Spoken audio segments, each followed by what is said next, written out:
जय हिंद दोस्तों, वंदे मातरम। वो लोग जिनको की मूवीज़ देखना काफ़ी पसंद है, उनके जहन में ऑब्वियस सी बात है इस समय काफ़ी सारी चीज़ें चल रही हैं कि भाई आखिर बॉलीवुड को किसकी नज़र लग गई। कल देर शाम को मैं भी अपने एक ऐसे दोस्त के साथ बैठा हुआ था और इसी विषय के ऊपर बातचीत चल रही थी कि बॉलीवुड और साउथ में आजकल हो क्या गया है।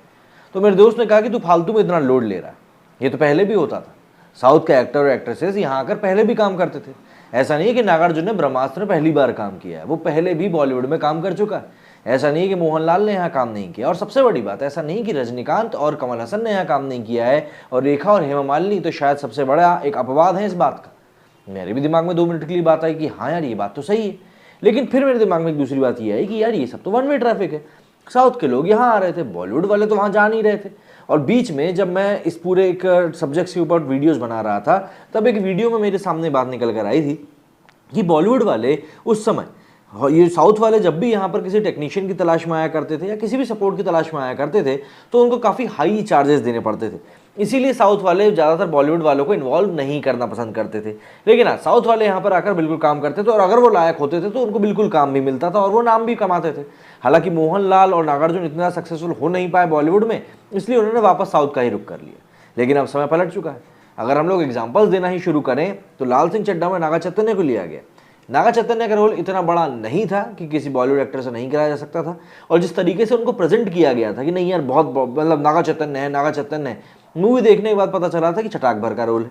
ठीक ऐसा ही हुआ था नागार्जुन के साथ। नागार्जुन को ब्रह्मास्त्र में लिया गया था और ट्रेलर में, टीजर में, फर्स्ट लुक में इस तरीके से उनको प्रेजेंट किया जा रहा था नंदी अस्त्र बताकर कि मानो मूवी का एक बहुत अहम हिस्सा हो। मूवी देखने के बाद पता चलता है कि वह मुश्किल 10 मिनट के लिए उनका सीन नहीं था। मतलब ये सब चीज़ें कहीं ना कहीं बताती हैं कि आप क्या कर रहे हो। आप सिर्फ साउथ के एक बड़े एक्टर को ले रहे हो जिससे कि आपकी मूवी को एक वो एरिया भी कैप्चर करने का मौका मिल सके।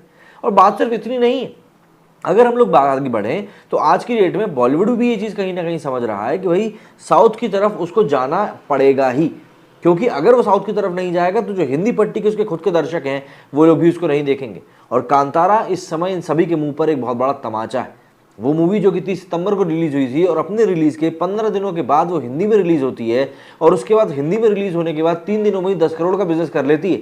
वहाँ जहाँ पर कि बॉलीवुड के कई बड़े बड़े दिग्गजों की मूवी आजकल 10 करोड़ नहीं कमा पा रही है, वहाँ पर साउथ में रिलीज़ हुई एक 15 दिन पुरानी मूवी आकर बिजनेस करके जा रही है। तो ये तमाचा नहीं तो और क्या है। और अगर हम बात करें तो भाई सलमान खान को आपने कभी नहीं देखा होगा साउथ में जाकर काम करते हुए, लेकिन अभी उन्होंने क्या किया, चिरंजीवी की गॉडफादर है, बिना पैसे लिए काम कर लिया। क्यों? क्योंकि वो भी जानते हैं कि भैया उनको भी पैन इंडिया इमेज बनानी पड़ेगी। हिंदी वाले तो देख नहीं रहे, साउथ वाले शायद देख ले, लेकिन उसके बाद भी मूवी पिट गई। सलमान खान के अलावा शाहरुख खान भी अब फूक फूक के कदम रख रहे हैं। उन्होंने भी इटली से हाथ मिला लिया है और जवान मूवी लेकर आ रहे हैं। जवान में सिर्फ ऐसा नहीं है कि शाहरुख खान ने अकेले डायरेक्टर को ही साउथ का लिया है, वहाँ पर एक्ट्रेस नयनतारा साउथ की है, वहाँ पर विलन विजय सेतुपति जो कि मेरे पर्सनल फेवरेट हैं वो साउथ के हैं। तो कहीं ना कहीं यहाँ पर अब बॉलीवुड इस चीज़ को समझ रहा है कि भैया हम अब अपनी ही इंडस्ट्री के ऊपर रिलाय नहीं कर सकते।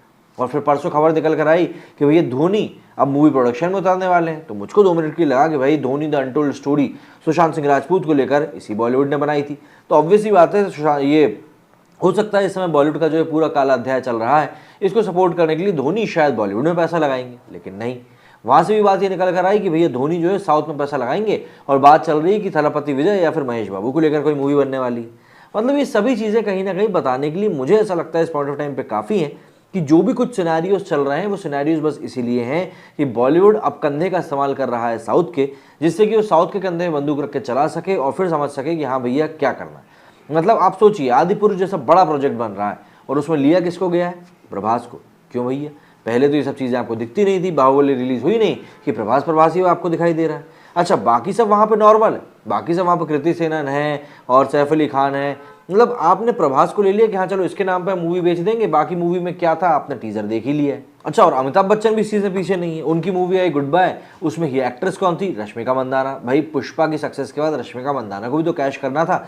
वहीं पर सीतारामम भी आई, उसकी देखिए आप कितनी तारीफ हुई, जिसमें कि दुलकर सलमान थे, लेकिन गुड बाय आएगा ही हो गई। सिर्फ एक्टर ले लेने से तो शायद काम चल नहीं पा रहा है ना, इसीलिए यहाँ पर ये चीज़ यहाँ पर मतलब लाइगर आप देखिए कितना पैसा लगाया गया। विजय देवरकोंडा को मतलब उस एक पॉइंट ऑफ टाइम के लिए जब मूवी रिलीज होने वाली थी, हर जगह पर सिर्फ उस बंदे की तारीफ ही सुनने को मिल रही थी, चाहे आप कोई भी टॉक शो उठाकर देख लीजिए। और अब क्या हो रहा है? विजय देवरकोंडा गायब, कोई उसके बारे में बात नहीं कर रहा। मूवी में इतना पैसा लगा था, विजय देवरकोंडा ने भी सोचा होगा चलो हिंदी में डेब्यू करने का मौका मिल रहा है, करण जौहर का साथ मिल रहा है, और यहाँ पर लेने के देने पड़ गए। तो इस तरह का जो पूरा माहौल इस समय बना हुआ है, लेकिन क्यों बना हुआ है?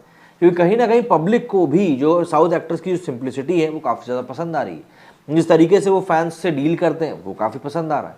जिस तरीके से वो अध्यात्म की तरफ जाते हैं, पूजा पाठ करते हैं, वो सभी चीज़ें लोगों को काफ़ी अच्छी लग रही हैं। ऑब्वियस सी बात है, ये चीज़ें देखकर पब्लिक को लगता है कि नहीं, ये हमारे अपने लोग हैं, ये ऐसे लोग नहीं है जो डर के मारे भारत छोड़ने की बात करते हैं या भारत के दुश्मन देश तुर्की से जाकर बैठकर चाय पीते हैं वहाँ की फर्स्ट लेडी के साथ।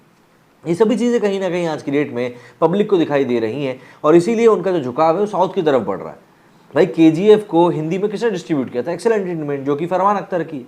तो ये लोग भी अब जानते हैं, बाहुबली, इसको धर्मा प्रोडक्शन, तो ये लोग जानते हैं कि अब वहाँ पर पैसा लगाना ज़्यादा फायदेमंद साबित हो रहा है, क्योंकि वहाँ के एक्टर्स काफ़ी ज़्यादा सिंपल हैं, काफ़ी ज़्यादा अट्रैक्टिव हैं और पब्लिक को अपनी तरफ खींच पा रहे हैं। सबसे बड़ी बात, साउथ की मूवीज़ को अगर आप देखेंगे तो साउथ में ही इतनी कमाई कर लेती है जितना कि बॉलीवुड पूरा का पूरा भारत में नहीं कर पा रहा है। ये सब बातें के सवाल नहीं उठाती। और अच्छा, साउथ भी इस चीज़ को समझ गया कि अब बॉलीवुड हमारे हाथ के पंजे के नीचे है और हम भी इनका इस्तेमाल कर सकते हैं। एग्जाम्पल के लिए अब आप उठा लीजिए RRR को। RRR काफ़ी बड़ी मूवी थी, ऑस्कर के लिए भी भेजी गई है। तो ऐसे में अगर RRR की हम बात करें तो उसमें दो लोगों के अहम रोल थे, अजय देवगन का रोल और आलिया भट्ट का रोल। अजय देवगन के रोल को तो फिर भी हम लोग कह सकते हैं कि चलिए ठीक है, इंपॉर्टेंट रोल था, भले ही 15-20 मिनट के लिए था, लेकिन वो एक इंपॉर्टेंट रोल था। आलिया भट्ट किस लिए थी वहाँ पे? आलिया भट्ट को तो वहाँ पर बिल्कुल एक शोपीस की तरह इस्तेमाल किया गया, जो पूरी पिक्चर में बस हाथ बांध कर खड़ी रही और रामचरण का इंतजार करती रही। तो भाई यहाँ पर आप देखिए कि इस समय जो एक इंटरचेंज चल रहा है, कि हाँ भैया हम करेंगे, हम आपको ये दे रहे हैं तो आप हमको ये दे दो, ये सब चीज़ें चल रही हैं। इन सभी की रेस में कहीं ना कहीं आज की डेट में साउथ बॉलीवुड से काफ़ी आगे निकल गया। क्यों? क्योंकि साउथ अभी भी किस पे फोकस कर रहा है? कंटेंट पे फोकस कर रहा है। और इसका मैं आपको लाइव एग्जांपल भी दे सकता हूँ। कांतारा और चार्ली 777, ये दो मूवीज़ ऋषभ शेट्टी की मूवीज़ है। इन दोनों मूवीज़ में कोई बहुत ज़्यादा VFX का इस्तेमाल नहीं किया गया। कांतारा का तो बजट भी 16 करोड़, तो आप खुद सोचिए इसमें किस लेवल का VFX इस्तेमाल किया गया होगा। लेकिन इसके अलावा कार्तिकेय 2 को भी हम ले सकते हैं, इसके अलावा। लेकिन अगर हम टीजर देखते हैं आदिपुरुष का, जिसको 500 करोड़ में बनाया गया है, आप उसको देखिए, उसके VFX को देखिए और आप इनके VFX को देखिए या इनकी कहानी को देखिए। यहाँ पर कहानी पे ज़्यादा फोकस किया जा रहा है और वहाँ पर एक्टर्स पे ज़्यादा फोकस किया जा रहा है। वहाँ पर एक्टर्स को मोटी फीस दी जा रही है। और ऐसा नहीं, साउथ में ऐसा नहीं हो रहा। चिरंजीवी ने गॉडफादर बनाई, 90 करोड़ का बजट था, 40-45 करोड़ तो अकेले चिरंजीवी की फीस थी। कहानी के ऊपर ज़्यादा ध्यान दिया नहीं गया। अब नतीजा ये आ रहा है कि मूवी पिटती हुई नजर आ रही है। सलमान खान को लेना भी मेकर्स को कहीं से कहीं तक भी फल नहीं पाया है। और आज की डेट में वही बस कोलैबोरेशन जो ये हो रहा है, वो कोलैबोरेशन किसी मतलब का नहीं निकल पा रहा। तो ऐसे में अगर हम ये कहें कि क्या वाकई में साउथ इंडिया के ऊपर बॉलीवुड आश्रित होता जा रहा है, तो ये कोई गलती नहीं होगी। दृश्यम 2 का ट्रेलर भी अब हमारे सामने आ चुका है, जो कि और वो भी एक रीमेक ही। कभी किसी का भाई किसी की जान, जो सलमान खान की मूवी आ रही है, वो भी साउथ की एक मूवी की रीमेक है और उसमें भी साउथ के एक्टर्स को कास्ट किया जा रहा है। मतलब अब तो साउथ के एक्टर्स ऐसे हो गए जैसे हर एक पूजा के पहले गणेश जी की पूजा की जाती है ना, विघ्नहर्ता के रूप में, शायद उनकी वैसी छवि बना दी गई कि भैया इनको जरूर ले लो, ये नहीं होंगे तो मूवी कैसे चलेगी। अब आप ही मुझे बताइए, इतने डर के माहौल में जब कोई इंसान गाड़ी चलाना सीखेगा तो क्या वो सीख पाएगा? क्यों? क्योंकि अब गाड़ी चलाने पे ध्यान नहीं दे रहे, आप सिर्फ इस बात पे ध्यान दे रहे हो कि कहीं बाजू में बैठा इंसान मुझे टपली ना मार दे। यहाँ पे गाड़ी चलाना सीख रहा है बॉलीवुड और टपली मारने वाली है जनता, जो कि बिल्कुल तैयार बैठी है ऐसे हाथ के साथ कि तू गलत कर और मैंने दिया एक मिला के।